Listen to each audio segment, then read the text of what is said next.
من الشیطان اللعین الرجیم بسم اللہ الرحمن الرحیم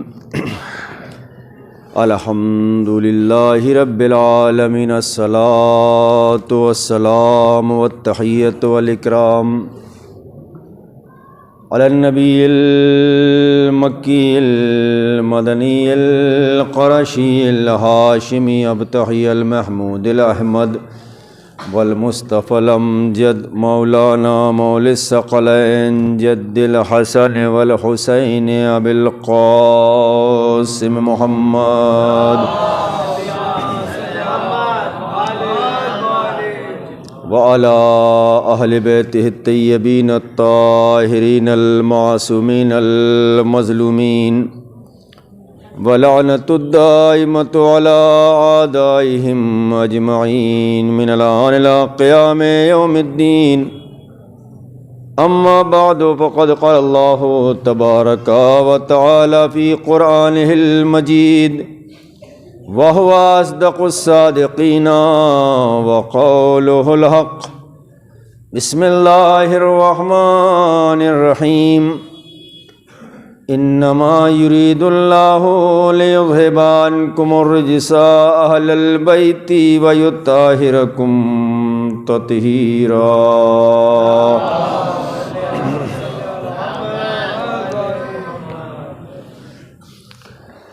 دامن وقت میں گنجائش نہیں ہے، چونکہ 11 سے کچھ پہلے 5-7 منٹ پہلے یہ پروگرام ختم ہو جائے گا،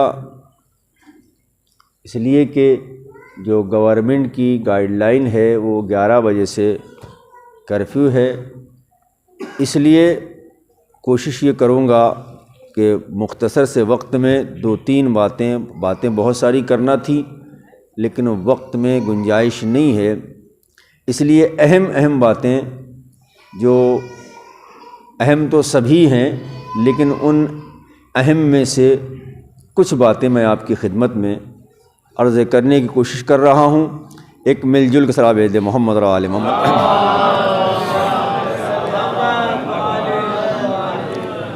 خالق کائنات مالک ارض و سما اپنی پاک و پاکیزہ کتاب قرآن کریم میں یہ ارشاد فرما رہا ہے، انما یرید اللہ لیذہب عنکم الرجس اہل البیت ویطہرکم تطہیرا۔ اے اہل بیت، اللہ کا ارادہ یہ ہے کہ آپ سے ہر رجس، ہر برائی، ہر عیب کو دور رکھے، جیسا کہ دور رکھنے کا حق ہے۔ میں نے پہلی مجلس میں آپ کی خدمتوں میں عرض کیا تھا کہ قرآن کریم کی یہ وہ آیت ہے اور قرآن کریم کے یہ فقرات ہیں کہ جو اہل بیت کے اعتبار پر دلیل بنتے ہیں اور اہل بیت کے اعتبار کی سب سے اہم آیتوں میں سے ایک آیت ہے۔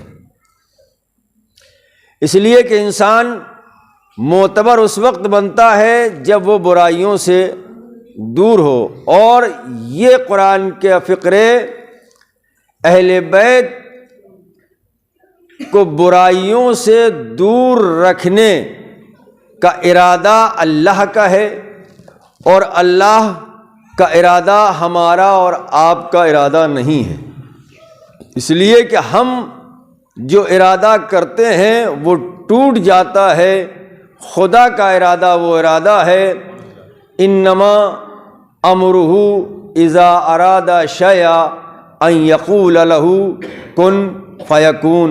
جب وہ کسی چیز کا ارادہ کرتا ہے تو کہتا ہے کن فیکون، اور وہ چیز فوراً ہو جاتی ہے۔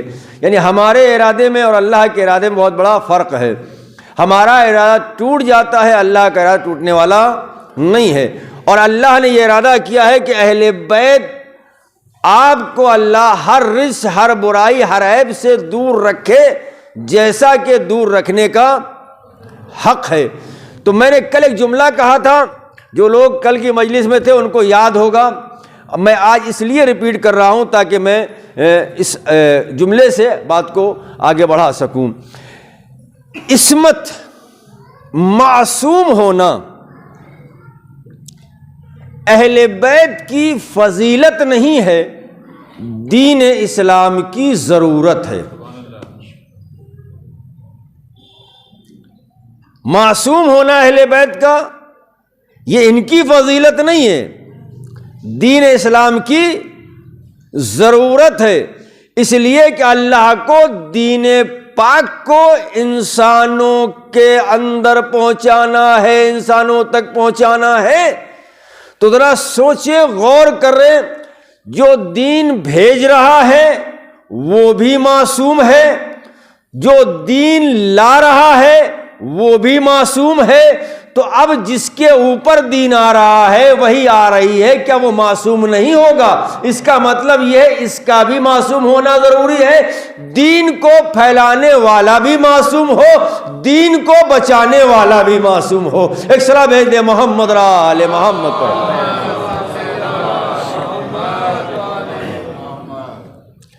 اور بی بی سیدہ، چونکہ یہ مصائب کا جملہ ہے، لیکن جس کی صداقت و طہارت کی گواہی قرآن دے رہا ہو، علماء اسی انداز سے بیان کرتے ہیں کہ جب بی بی دربار میں گئی تھیں تو آپ کے بال سیاہ تھے، کمر جھکی ہوئی نہیں تھی، لیکن جب دربار سے واپس آئی ہیں تو آپ کے بال سیاہ ہو گئے، سفید ہو گئے تھے۔ یہ علماء بیان کرتے ہیں اور اس کی دلیل میں یہ بات کہتے ہیں کہ آخر کون سی وجہ تھی کہ سیدہ کے بال چند گھنٹوں میں سیاہ سے سفید ہو گئے؟ کہ اس لیے کہ لوگوں نے علی کے حق پر ناحق قبضہ کر لیا تھا، یہ وجہ تھی؟ کہ یہ وجہ نہیں تھی۔ کہ پھر کیا وجہ تھی؟ کہ سیدہ کے باغ کو غصب کر لیا تھا، کیا یہ وجہ تھی؟ کہا نہیں۔ کہ رسول کے ہاتھوں کا لکھا ہوا نوشتہ پھاڑ دیا گیا، کیا یہ وجہ تھی؟ کہ یہ وجہ بھی نہیں تھی۔ پھر آخر وجہ کیا تھی کہ جو بی بی 18 سال کی ہو اور اس کے بال سیاہ ہو جائیں چند گھنٹوں میں؟ تو علماء نے یہی بیان کیا، چونکہ اس ملعون نے جو تخت پر بیٹھا ہوا تھا اس نے آپ کو جھوٹا کہا تھا، یہ وجہ تھی کہ سیدہ کے سیاہ بال سفید ہو گئے۔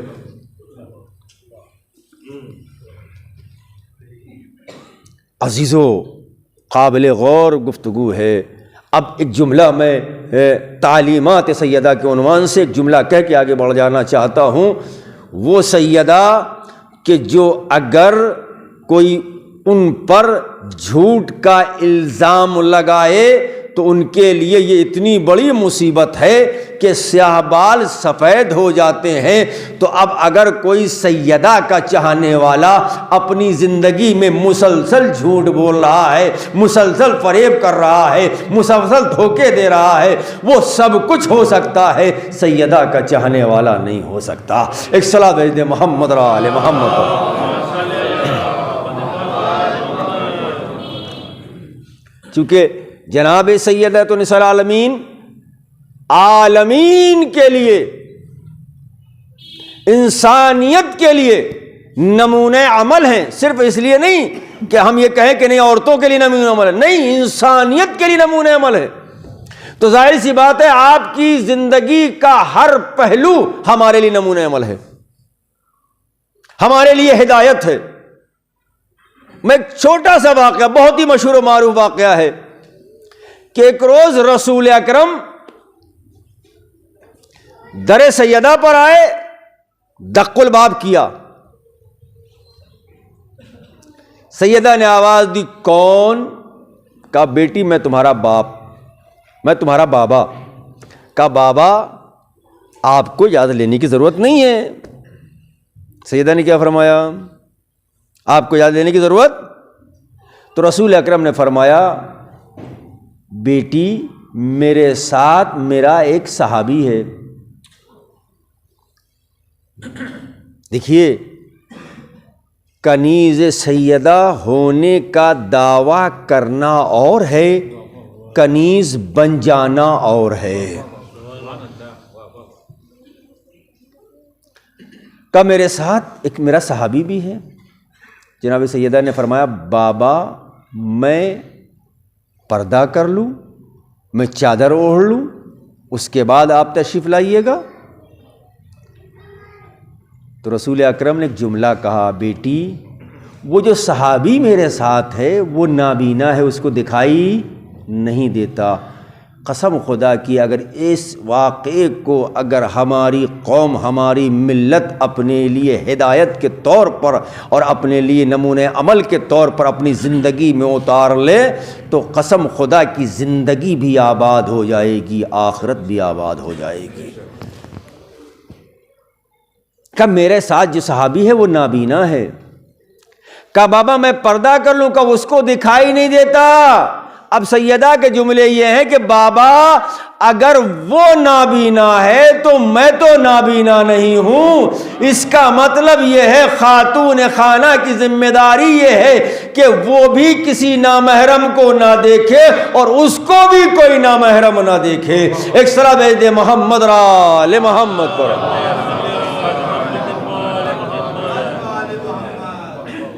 اس واقعے سے اگر ہم درس لینا چاہیں، سبق لینا چاہیں، یقین جانیے میں نے یہی جملہ کہا ہے کہ کنیز کہلانا الگ بات ہے اور حقیقت میں حق کی کنیزی ادا کرنا الگ بات ہے۔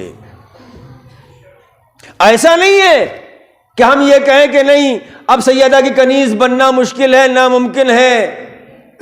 نہیں، آج بھی خواتین اس انداز سے رہتی ہیں کہ اپنے وہ جذبہ، وہ ایثار جو سیدہ سے سیکھا ہے، آج بھی ان خواتین میں خواتین ہیں جو موجود ہیں، ان کے اندر وہ جذبہ نظر آتا ہے، وہ ایثار نظر آتا ہے، وہ قربانی نظر آتی ہے، وہ سیرت سیدہ پر چلنے کا ولولہ نظر آتا ہے۔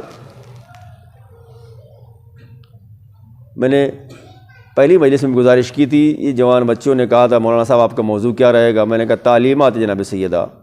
2 دن مجلس میں فضائل بھی بیان کیے اور تھوڑے سے گوشے بھی بیان کیے تعلیمات کے حوالے سے۔ آج مجھے 1-2 باتیں عرض کرنی ہے اور اس کے بعد جلدی سے گفتگو ختم کر دوں گا۔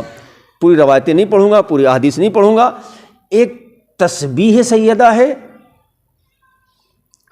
اور ایک دعا ہے جو سیدہ سے منسوب ہے۔ اب میں ایک جملہ کہوں، چونکہ یہ قرآن کا فقرہ ہم جب پڑھتے ہیں تو اس سے پہلے پوری ایک حدیث ہے، اس کے درمیان میں یہ فقرہ ہے جس کو حدیث قصہ کہتے ہیں۔ حدیث قصہ کیوں پڑھتے ہیں؟ حیات روائی کے لیے، مشکل کشائی کے لیے، پریشانیوں سے نجات پانے کے لیے، گھر میں برکت کے لیے، جہاں پڑھی جائے وہاں خیر و برکت کے لیے، اس لیے تو حدیث قصہ کی تلاوت کی جاتی ہے۔ تو ذرا سوچیں، سیدہ کی زبان سے نکلی ہوئی حدیث اگر منظر عام پر آتی ہے تو باعث برکت بھی بن جاتی ہے، باعث خیر بھی بن جاتی ہے اور بلاؤں کے رد ہونے کا سبب بھی بن جاتی ہے۔ تو صرف حدیث قصہ ہی نہیں ہے بلکہ ایک دعا اور بھی ہے جس کو دعائے نور کہتے ہیں، اور قسم خدا کی روایات میں ملتا ہے۔ آپ مفاتیح الجنان اٹھا کر دیکھ لیں، وظائف الابرار اٹھا کے دیکھ لیں، جب آپ دعائیں پڑھتے ہیں تو ان دعاؤں سے پہلے جو اس کا مقدمہ ہوتا ہے، جو اردو میں جو تو چھوٹی سی تحریر ہوتی ہے، اس کو ضرور پڑھا کیجئے۔ یہ دعا جناب سیدہ نے جناب سلمان فارسی کو تعلیم فرمائی تھی۔ کس لیے تعلیم فرمائی تھی؟ جو کتابوں میں ملتا ہے، اس لیے تعلیم فرمائی تھی بخار تب کی بنیاد پر۔ اب دیکھیں جب انسان کو بخار آتا ہے تو اس کے ذمے میں کتنی ساری بیماریاں آتی ہیں۔ آج جو یہ وائرس جو پھیلا ہوا ہے، پھر اس کا پرکوپ بڑھ رہا ہے، اس کی علامتوں میں سے ایک علامت یہ بھی انسان کو بخار آئے گا۔ قربان جائیے اپنی بیوی پر، سید النساء العالمین پر، انہوں نے 1400 سال پہلے یہ نسخہ دے دیا کہ اگر بخار کا شکار ہو جاؤ دعائے نور کی تلاوت کرو اس یقین کے ساتھ. دیکھیے میں پھر ایک جملہ کہہ دوں, لفظوں میں وہ طاقت نہیں ہے کہ کسی کی حاجت روائی کر سکے, لیکن اگر یہی الفاظ کسی ایسی کے زبان سے صادر ہو جائیں جو کائنات کی حاجت روا ہو تو الفاظ میں تاثیر بھی آتی ہے, الفاظ میں طاقت بھی آتی ہے. ایک صلاح بھیج دیں محمد علی محمد پر.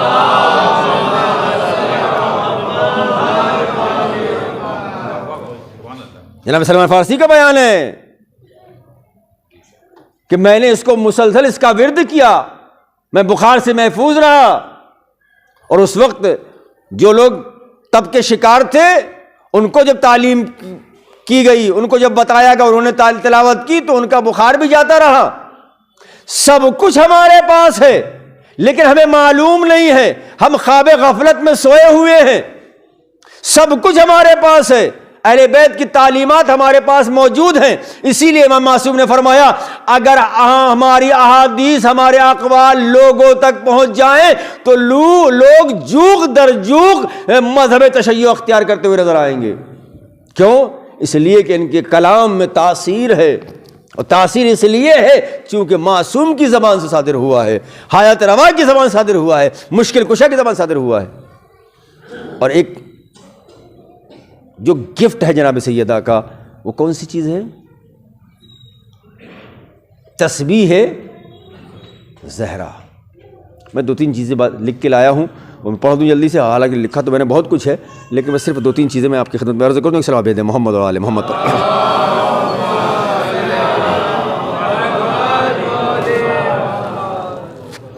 روایت جو ہے وہ اس انداز سے ہے کہ ایک مرتبہ جناب سیدہ سلام اللہ علیہا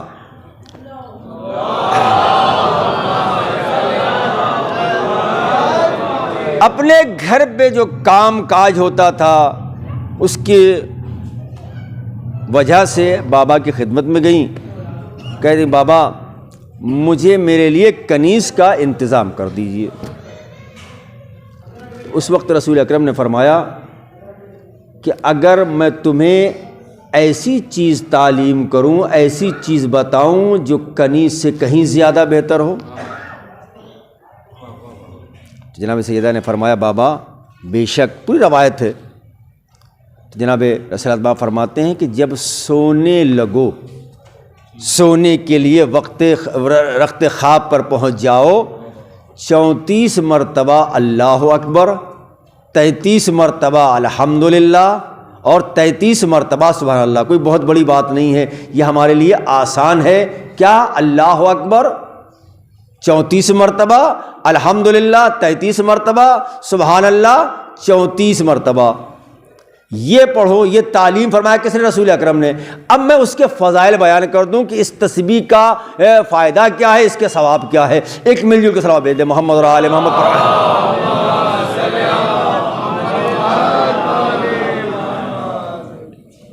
پانچویں امام محمد باقر علیہ السلام ارشاد فرماتے ہیں واجب نماز کے بعد تسبیح زہرا سے کوئی چیز افضل نہیں ہے. فرماتے ہیں اگر تسبیح زہرا سے افضل کوئی چیز ہوتی تو رسول اس کی تلاوت کی تاکید کرتے, تسبیح زہرا کی تاکید نہ کرتے. کتنی با فضیلت ہے. اب میں اس آخر میں نتیجہ بھی دوں گا, پہلے میں 2-3 باتیں عرض کر دوں. تو یہ کس کی عظمت ہے؟ تسبیح سیدہ کی. پھر امام نے فرمایا آگے کہ صلاح بھیج دیں محمد و آل محمد.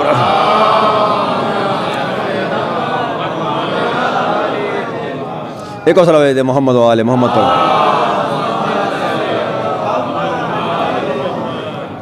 جو شخص تسبیح زہرا پڑھے اور اس کے بعد استغفار کرے خدا اس کو بخش دیتا ہے, خدا اس کی بخشش کر دیتا ہے, خدا اس کو بخش دے گا. اور جو تسبیح ہے, اس تسبیح میں جو ذکر ہے, روایت کہتی ہے, حدیث کہتی ہے جو تسبیح میں ذکر ہے وہ کتنی مرتبہ ہے؟ 34 مرتبہ اللہ اکبر، 33 مرتبہ سبحان اللہ اور 33 مرتبہ الحمدللہ، کتنے ہو گئے کل؟ 100۔ امام معصوم فرماتے ہیں ہماری زبان میں یہ 100 کی عدد ہے، لیکن مگر میزان عمل میں 1000 ذکر کے برابر ہے۔ یہ کون ہے؟ تسبیح زہرا۔ نتیجہ میں دوں گا، ایک صلاۃ بھیج دے محمد و آل محمد پر۔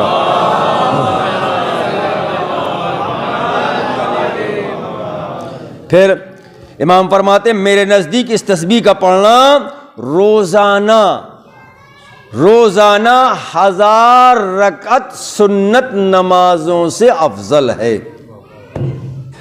تسبیح زہرا۔ روایت بہت ساری تھی، بہت ساری چیزیں نہیں، سب کو چھوڑ رہا ہوں اس لیے کہ وقت نہیں ہے۔ یہ فضیلت کس کی تسبیح ہے؟ اگر دنیا کے سمجھ میں ابھی بھی نہیں آیا کہ یہ تسبیح کا ثواب کیا ہے، تسبیح کا اجر کیا ہے، تسبیح کی طاقت کیا ہے، تسبیح کی معنویت کیا ہے، تو ایک سید زادہ اٹھنے کے بعد اپنے ہاتھ میں تسبیح زہرا کو لیا اور لینے کے بعد جب وہ تسبیح زہرا پڑھتا ہے تو دنیا کی سپر پاور طاقتیں سوچنے پر مجبور ہو جاتی ہیں کہ آخر اس تسبیح کے دانے میں کیا ہے، اس تسبیح کے دانوں میں کیا ہے؟ ارے اس تسبیح کے دانوں میں کچھ نہیں ہے، یہ سیدہ ہے جس سے دنیا کانپ رہی ہے۔ ایک سلام ہے محمد و آل محمد۔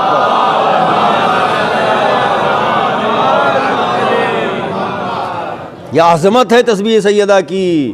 روایت یہ کہتی ہیں کہ اگر اب ظاہر وہ تفصیلی ہے گفتگو، وقت نہیں ہے ہمارے پاس، ورنہ آج کی مجلس شاید اسی موضوع پر پوری مجلس تمام ہو جاتی۔ میں مختصر کر رہا ہوں کہ تسبیح سیدہ خاص طور سے خاک شفا کی تسبیح استعمال کیجئے، اس لیے کہ روایات کہتی ہیں کہ اگر خاک شفا کی تسبیح جس کے پاس ہے وہ بلاؤں سے بھی محفوظ۔ خود تسبیح خاک شفا رکھنا مستحب ہے، علماء بیان کرتے ہیں۔ اور ایک منزل اور بھی ہے کہ اگر خاک شفا کی تسبیح ہمارے پاس ہے اور ہم تسبیح نہیں کر رہے ہیں، بھول گئے پڑھنا، تب بھی اللہ تسبیح پڑھنے کا ثواب عطا کرتا جاتا ہے۔ گفتگو کو یہیں پر روک دیا میں نے، اس لیے کہ ابھی ماتمدار ماتم کریں گے، نوحہ خواں نوحہ پڑھیں گے، لیکن مجھ سے گزارش یہ کی گئی آج تھوڑے سے مصائب زیادہ پڑھوں، وقت کی کمی۔ آج آپ جس کی مجلس میں بیٹھے ہو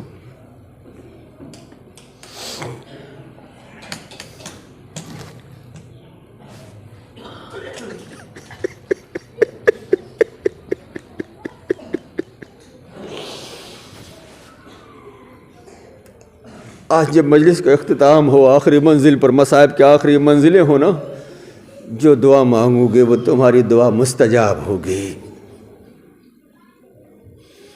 اور انشاءاللہ گھر پہنچنے سے پہلے وہ تمہاری دعائیں مقبول ہو جائیں گی۔ کون سیدہ جس کے دروازے پر رسول آ کر سلام کرتے ہو؟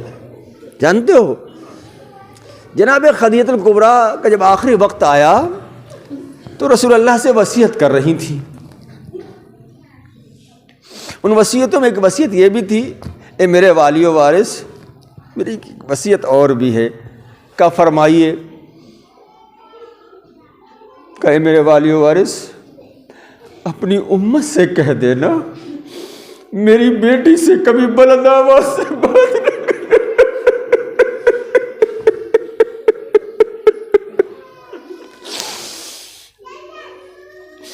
کبھی بلند آواز سے بات نہ کرے۔ یہ کون کہہ رہا ہے؟ خدیجہ الکبریٰ فرما رہی ہے۔ ذرا سوچیے عزیزو، منزل بہت سخت ہے، پوری شہادت کوئی پڑھ نہیں سکتا، بی بی سیدہ پر ڈھائے گئے مصائب کا کوئی ذکر نہیں کر سکتا، بیان نہیں کر سکتا، اس لیے کہ خود سیدہ فرماتی ہیں سبت علیہ مصائب لو انہا سبت علیہ میں سرنا لیالیا، اے بابا آپ کے بعد ہم پر مصیبتوں کے پہاڑ توڑ دیے گئے، اگر یہ مصیبتیں دنوں پر پڑتی تو راتوں میں تبدیل ہو جاتے، مجھ سے کہا گیا شہادت کا ذکر کروں، میں سمجھ نہیں پا رہا ہوں کہ میں کہاں سے آغاز کروں، مگر ہاں عزیزو میں مجلسوں میں بارہا کہا کرتا ہوں کربلا کی شام غریبہ سے کم مدینے کی دوپہر نہیں ہے، اگر کربلا میں سکینہ کو تماچے مارے گئے تو مدینے کی دوپہر میں سیدہ کو تماچا مارا گیا، اگر کربلا میں بیویوں پر تازیانے برسائے گئے، ارے مدینے کی دوپہر میں رسول کی اکلوتی بیٹی پر تازیانے برسائے گئے، عزیزو اگر کربلا میں بچوں کو شہید کیا گیا، ارے مدینے کی دوپہر میں محسن کی شہادت واقع ہو گئی۔ ہاں عزیزو مصائب بہت سخت ہیں، بہت سخت منزلیں ہیں مصائب کی، خدا نہ کرے آج بی بی سیدہ کے مصائب سن رہے ہو نا، جن کی مائیں سلامت ہیں ان کے حق میں دعا کرنا کہ اللہ ان کو زندگی طولانی دے، جن کی مائیں اس دنیا سے چلی گئی ہیں، اور جس طریقے سے علی قبر سیدہ پر جاتے تھے اپنی ماں کے قبروں پر جاؤ، ارے قرآن پڑھو، میں بہت اطمینان سے مصائب پڑھوں گا، اللہ اکبر۔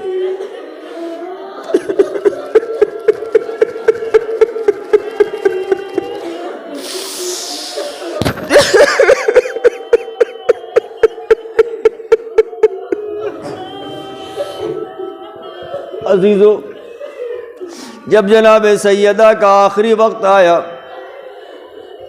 ایک ایک بچے کو بلایا، یا علی حسن کو بھیج دو، کچھ وصیتیں کرنا ہے، حسن سے وصیتیں کی، حسین کو بلایا، حسین سے وصیتیں کی، ام کلثوم کو بلایا، ام کلثوم سے وصیتیں کی، زینب کو بلایا، زینب سے وصیتیں کی، علی کو بلایا، اب جہاں بہت ساری وصیتیں کی تھی ان وصیتوں میں ایک وصیت یہ بھی تھی، یا علی میرے بعد اگر میرے بچوں سے کوئی تقصیر ہو جائے تو انہیں معاف کر دینا، ارے بچوں کے حق میں وصیت کی، اس کے بعد ایک جملہ کہا، یا علی ارے میرے بیٹے حسین کا خاص خیال رکھنا، اس کو پیاس بہت لگتی ہے، اللہ ان آوازوں پر رحمت نازل کرے، خدا ہمیں کوئی غم نہ دے سوائے غم اہل بیت علیہ السلام کے، جزاکم اللہ خیر الجزا۔ اللہ اکبر۔ لو سیدہ کا آخری وقت ہے، اب روایت کہتی ہے سیدہ نے خود حسنین کو نانا کے روضے پر بھیج دیا تھا، دونوں شہزادے نانا کی قبر پر قریب بیٹھے ہوئے ہیں، صاحب دمت الساکبہ تحریر فرماتے ہیں کہ ایک مرتبہ حسنین قبر رسول اکرم کے قریب بیٹھے ہوئے ہیں، ایک مرتبہ قبر سے دو ہاتھ بلند ہوئے، ارے حسنین کے سروں پر پھیرا، اے میرے یتیم و زہرا گھر جاؤ، ارے تمہاری ماں اس دنیا سے تمہاری بھائی دنیا سے چلی گئی، حسنین دوڑے دوڑے گھر آئے، ارے ماں نے وصیت کی تھی دیکھو جب میرے بچے آ جائیں تو انہیں میری شہادت کی خبر نہ دینا، بلکہ انہیں پہلے کھانا کھلانا۔ بچے گھر میں داخل ہوئے، ایک مرتبہ بچوں سے کہا کہ شہزادوں پہلے کھانا کھا لو، ایک مرتبہ عجیب و غریب جملے کہے شہزادوں نے، اس سے پہلے ایک چھوٹی سی روایت سن لیں کہ جب امام حسن امام حسین علیہ السلام گھر میں داخل ہوئے تو عجیب و غریب ماحول تھا۔ اب تاریخ یہ کہتی ہے، روایت یہ کہتی ہے، جس دن سیدہ کی شہادت ہونے والی ہے اس دن سیدہ نے اپنے بچوں کو اپنے ہاتھوں سے نہلایا، اپنے بچوں کو اپنے ہاتھوں سے کپڑے پہنائے۔ علی نے پوچھا بی بی ارے میں آج آپ کو کسی اور حالت میں دیکھ رہا ہوں۔ ایک سیدہ فرماتی ہے یا علی ارے میرے بعد ان بچوں کو کپڑے کون تبدیل کرائے؟ لو عزیزو منزل سے قریب ہو رہا ہوں، شہادت کی طرف میں آ رہا ہوں عزیزو۔ لو حسنین جب داخل ہوئے گھر میں عزیزو عجیب مصیبت ہے، ذرا اگر وہ مصیبت آپ تصور کریں گے۔ زہرا نے وصیت کی تھی نا کہ دیکھو میرے جنازے کو رات میں غسل دینا، علی تم ہی غسل دینا، رات کے وقت غسل دینا، رات میں کفن دینا، رات میں دفن کرنا، یہ سیدہ کی وصیت تھی۔ ایک وصیت میں نے کسی عالم سے سنی ہے، ایک فقرہ سن لو۔ جب وہ فرماتے ہیں کہ سیدہ نے وصیت کی یا علی جب آپ غسل دینا تو میرے پہرہن کو نہ اتارنا۔ پتہ نہیں اللہ جانے کون سا راز پوشیدہ تھا جو علی سے کہا میرے پیرہن کو نہ اتارنا غسل دیتے وقت۔ یہ راز اس وقت کھلا جب علی چیخ مار کے روئے۔ ارے چاہنے والوں نے پوچھا مولا کا سیدہ کا پہلو شکستہ تھا، ارے مجھے اطلاع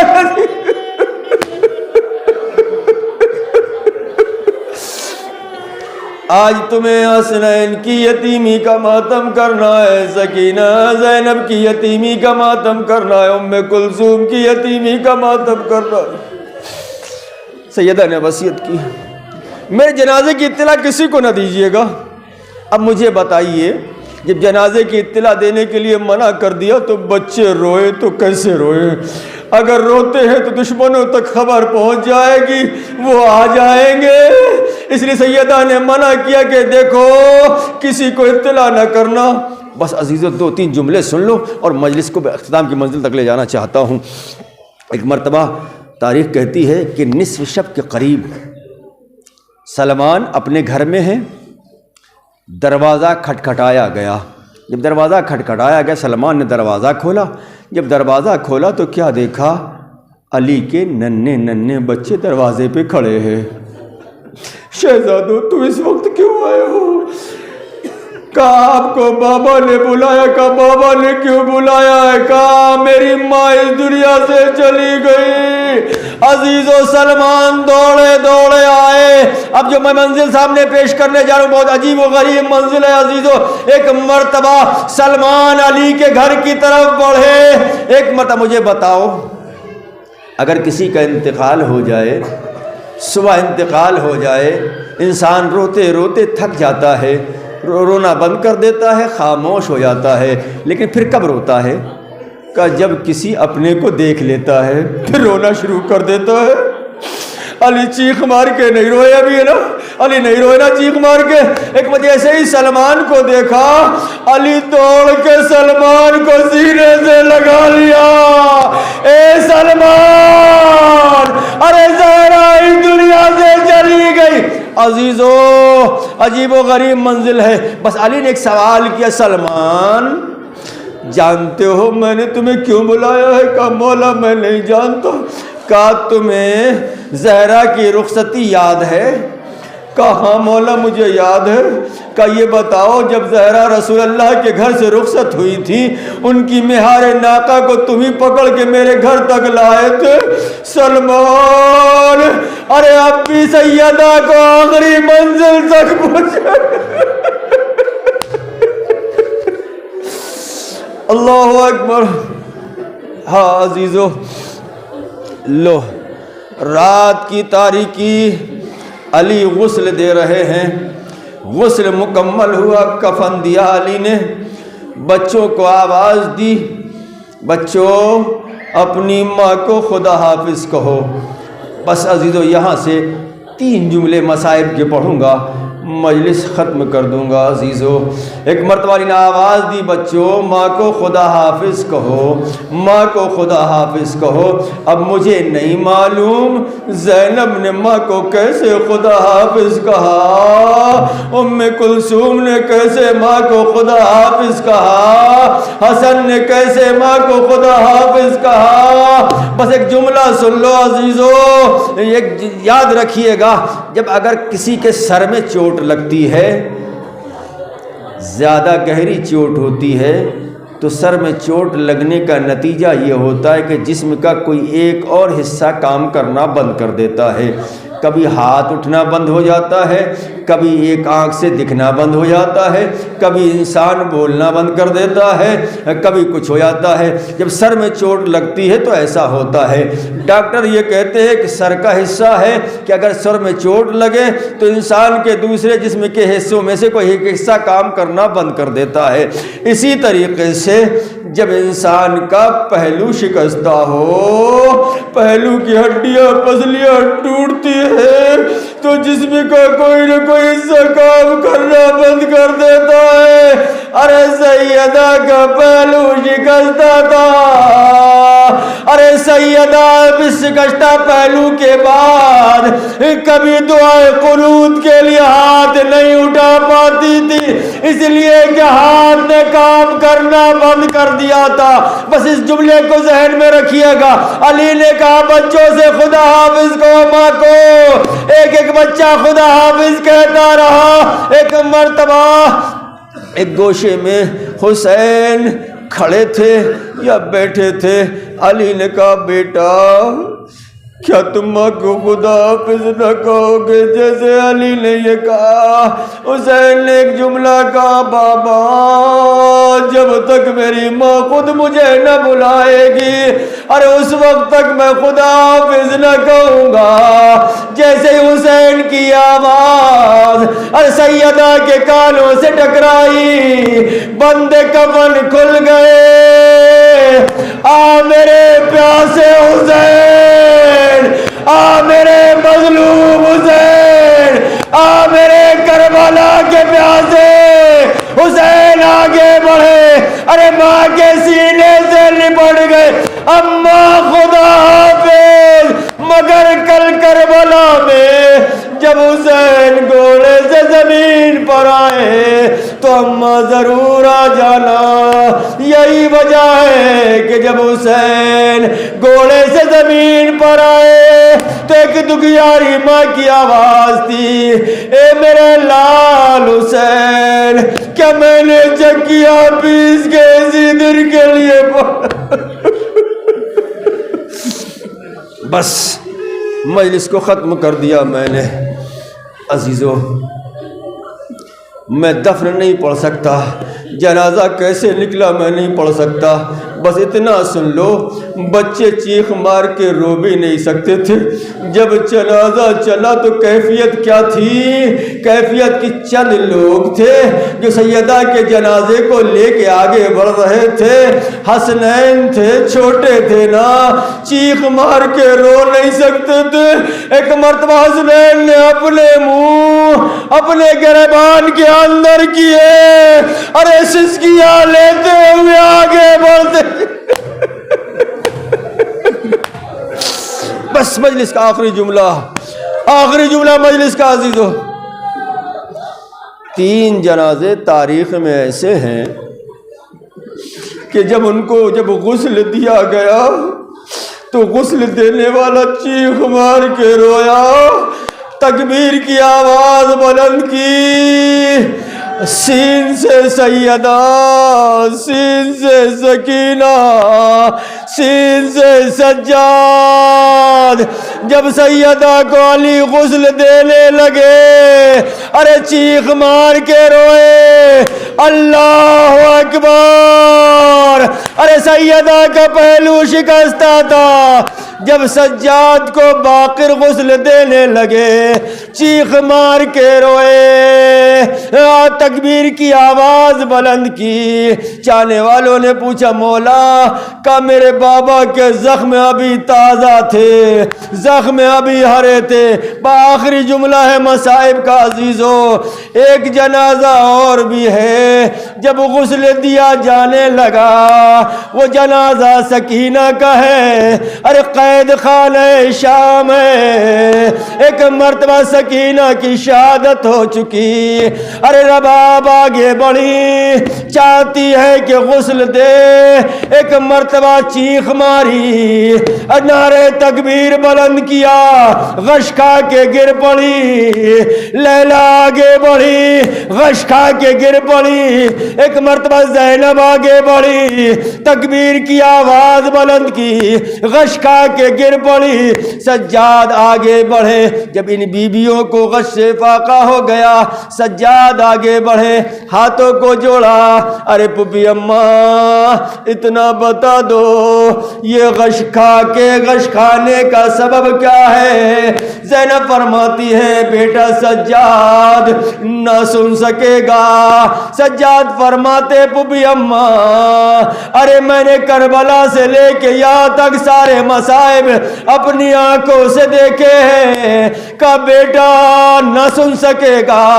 ایک سجاد کہتے پپی اماں آپ بتائیے تو صحیح۔ ایک مرتبہ زینب کہتی ہے بیٹا سجاد ارے جب ہم پانی ڈالتے تھے چہرے پر سکینہ کے پانی پڑتا تھا، ارے پانی خشک ہو جاتا تھا۔ ارے حسین کی بچی کتنی پیاسی تھی عزیزو۔ لو علی سیدہ کے جنازے کو لے کے جنت البقیع پہنچے عزیزو۔ اب ایک جملہ سن سکتے ہو تو سن لینا، مجلس ختم کر رہا ہوں عزیزو۔ جنت البقیع پہنچے، جنت البقیع پہنچے، بعض روایتیں کہتی ہیں کہ علی نے اپنے اصحاب کو جو چند لوگ تھے ان کو وہاں سے ہٹا دیا۔ مجھے بتاؤ جب کوئی عورت اس دنیا سے جاتی ہے تو کم سے کم قبر میں اتارنے کے لیے کم سے کم 5 افراد تو چاہیے ہوتے ہیں، اور 3 وہ ہوتے ہیں جو جنازے کو دینے والے ہوتے ہیں، 2 وہ ہوتے ہیں جو قبر میں لینے والے ہوتے ہیں۔ عزیزو علی کی مظلومی کیا ہے؟ کوئی محرم تو ہے نہیں، ارے جو محرم ہے وہ بہت چھوٹے ہیں۔ علی نے اپنے ہاتھوں پہ جنازے کو اٹھایا، ارے علی نے کیسے اٹھایا؟